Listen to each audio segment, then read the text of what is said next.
Assalamualaikum warahmatullahi wabarakatuh. Perkenalkan, nama saya Irman Nurfadila dengan NIM 200222091 dari ruangan administrasi publik reguler 3. Baiklah, saya akan membahas tentang pengawasan pembangunan daerah.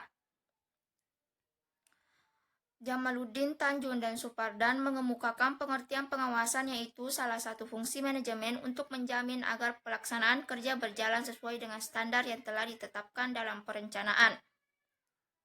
Pengawasan pelaksanaan pembangunan merupakan rangkaian kegiatan untuk mengikuti perkembangan pelaksanaan pembangunan dan menindaklanjuti agar kegiatan pembangunan senantiasa sesuai dengan rencana yang ditetapkan.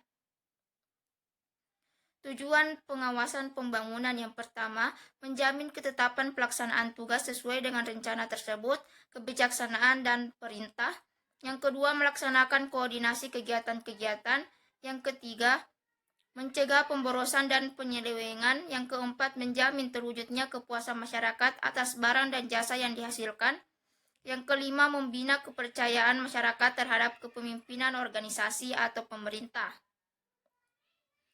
Jenis-jenis pengawasan. Yang pertama, pengawasan intern dan ekstern. Pengawasan intern adalah pengawasan yang dilakukan oleh orang atau badan yang ada dalam lingkungan unit organisasi yang bersangkutan. Sedangkan pengawasan ekstern yaitu pemeriksaan yang dilakukan oleh unit pengawasan yang berada di luar unit organisasi yang diawasi. Yang kedua, pengawasan preventif dan represif. Pengawasan preventif yaitu pengawasan yang dilakukan terhadap suatu kegiatan sebelum kegiatan itu dilaksanakan, sehingga dapat mencegah terjadinya penyimpangan.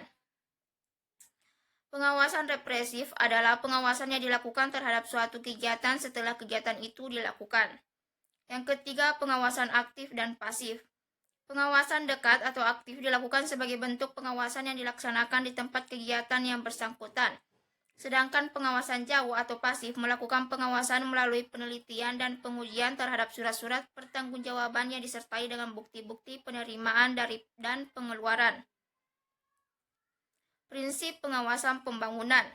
Yang pertama, hak atas lahan. Kewenangan untuk mengatur hak atas lahan, hubungan hukum antara orang atau badan dengan lahan, dan perbuatan hukum mengenai lahan. Yang kedua, police power atau pengaturan. Kewenangan menerapkan peraturan hukum, pengaturan, pengawasan, dan pengendalian pembangunan di atas lahan maupun kegiatan manusia yang menghuninya untuk menjamin kesehatan umum, keselamatan, moral, dan kesejahteraan. Selanjutnya, pencabutan hak atas lahan. Kewenangan tindakan mengambil alih atau mencabut hak atas lahan di dalam batas kewenangannya dengan kompensasi seperlunya dengan alasan untuk kepentingan umum.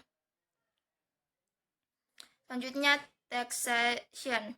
Kewenangan mengenakan beban atau pungutan yang dilandasi kewajiban hukum terhadap perorangan atau kelompok atau pemilik lahan untuk tujuan kepentingan umum. Yang terakhir, spending power, yaitu kewenangan membelanjakan dana publik untuk kepentingan umum melalui APBN dan atau APBD.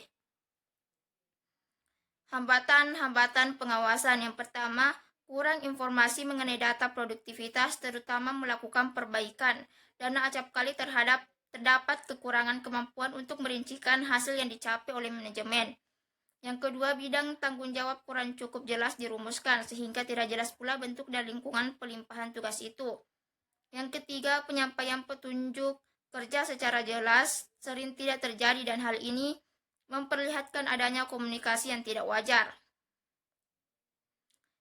Keempat, meningkatkan lingkup dan kegiatan usaha masing-masing. Yang kelima, jabatan-jabatan dalam manajemen makin memerlukan spesialisasi dan tentunya memerlukan koordinasi. Yang keenam, pertumbuhan jaminan komunikasi memerlukan koordinasi secara intern antar perusahaan.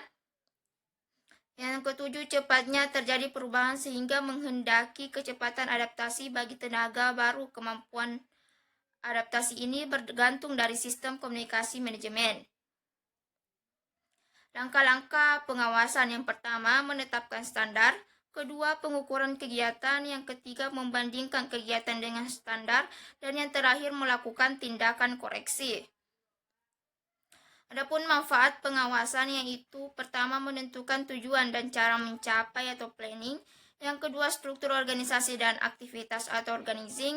Dan yang terakhir, memotivasi atau mengarahkan anggota itu atau actuating.